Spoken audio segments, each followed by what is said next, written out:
Welcome back, and thanks for staying with the SABC. So let's hone in on this discussion now. Politics has historically been a male-dominated field, and despite some progress made, many will say it remains that way today. In South Africa, in the lead-up to the elections, none of the major political parties, so to speak, have chosen a woman as a presidential candidate.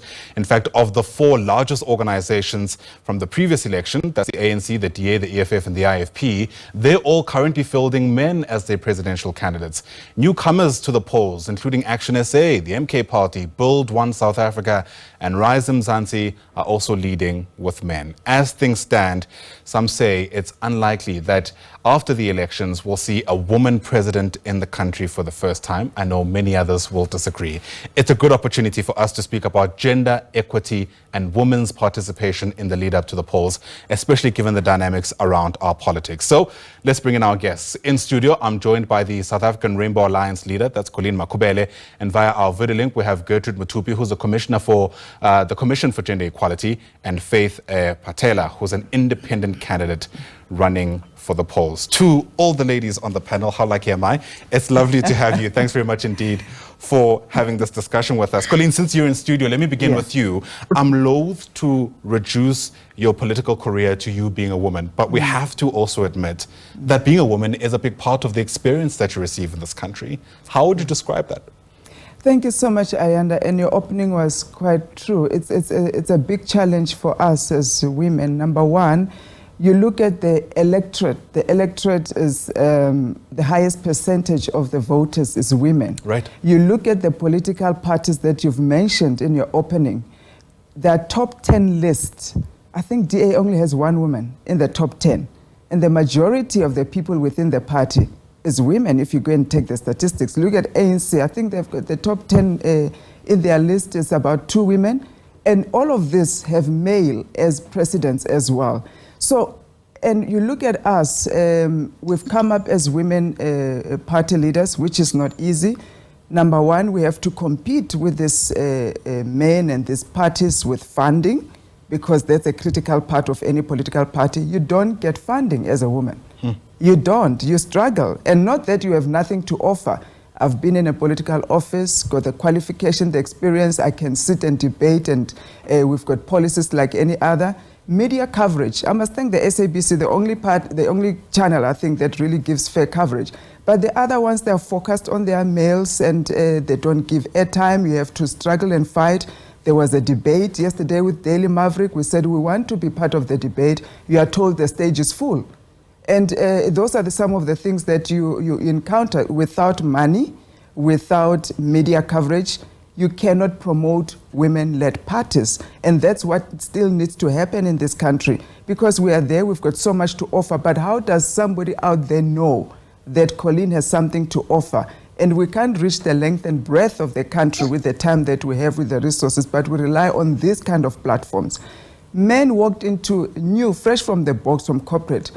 Some of them have never been in a political office on a campaign trail. They walked into their new parties with 15 million, some hundreds of millions, some did not even make it to the ballot paper. But because they are men, there's automatically this trust issue with men that we have to break as women to say, yes, we are capable, yes, we can, and we are available to lead, to serve, and to serve at the highest office of this land. Yeah. Commissioner, let me ask you a question which I'm sure is on the top of mind for many people who are watching.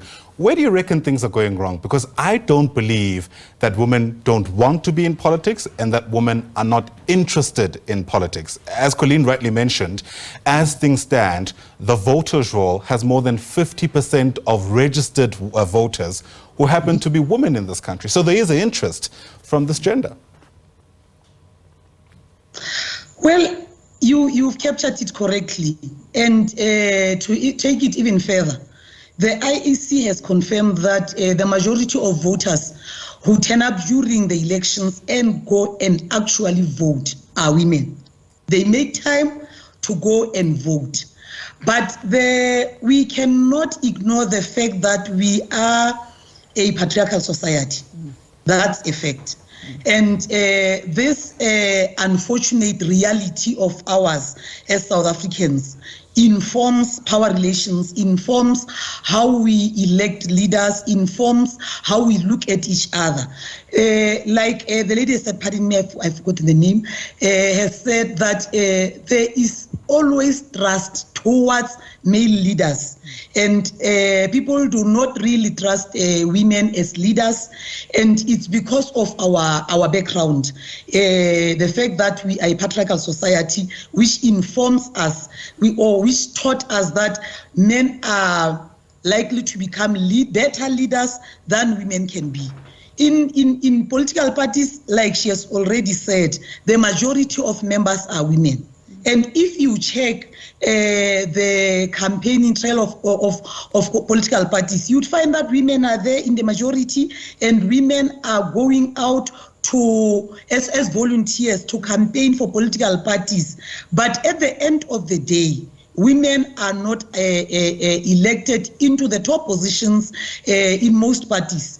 And you said we are most likely to have a female president. We keep our fingers crossed. That's a hopeful thinking, because at the moment where the society is, I do not see the society supporting a female candidate, because they still associate power with men more than associating it with women. I still see the society having confidence in males as leaders than in females as leaders, even though those who are part of ensuring that these leaders do take up the positions are women. But at the end of the day, where such decisions are taken, it's not by women, it's not where women are. These decisions are taken somewhere by men at their own networks. They are taken by men for their own reasons. It's interesting you say that, because we have reason to believe that people who are voting men in these positions in many instances are other women, but we'll get to that. I just want to get word first from Faith. You are at an interesting intersection, Faith. I mean, you're an independent candidate. It's the first in this country. That comes with a lot of skepticism, depending who you ask. You're also a woman, but you're a young person in this country. I mean, what's been your experience, given the challenges that have been ventilated so far? Greetings to all the people of South Africa. So I'm an old woman in a young woman's body. And firstly, I'd like to say that democracy is a gift. It's a gift from God, because when you look at traditionally, men are the ones who are appointed as chiefs. And when they pass away, they appoint their sons. Look, even in the church environment, you find that predominantly it's men who are appointed to be pastors. So it's quite, I'm embracing democracy, because I'm here today because of democracy. I would have never become a chief, perhaps a chief's wife. So I'm really excited and looking forward to this opportunity that South Africa and the government has given us to contest and to showcase to the people what we have. And as a young politician, I've been engaging with a lot of male politicians in meetings and campaigns. And I see that they respect me. They respect me not because I'm a woman, but because of what I carry, what I'm pregnant with. So I see the male politicians receiving me very well and engaging with me and wanting to work with me to show that they respect what I have. So yeah, it's quite an interesting journey for me. It is indeed. Colleen, let me bring it back to you. I mean, if it is true that most of the people who end up rocking up at the elections and casting their ballots are women, then we have to deal with the difficult reality that it seems that even women who are voting are actually voting for men. They are. I found it interesting within our own party, SARA, when we needed to appoint about 3 committees, and you put it out there, say nominate a chairperson. Women were nominating men. We had to take it back. And some of these women are the most qualified, competent, but the confidence in themselves is not there.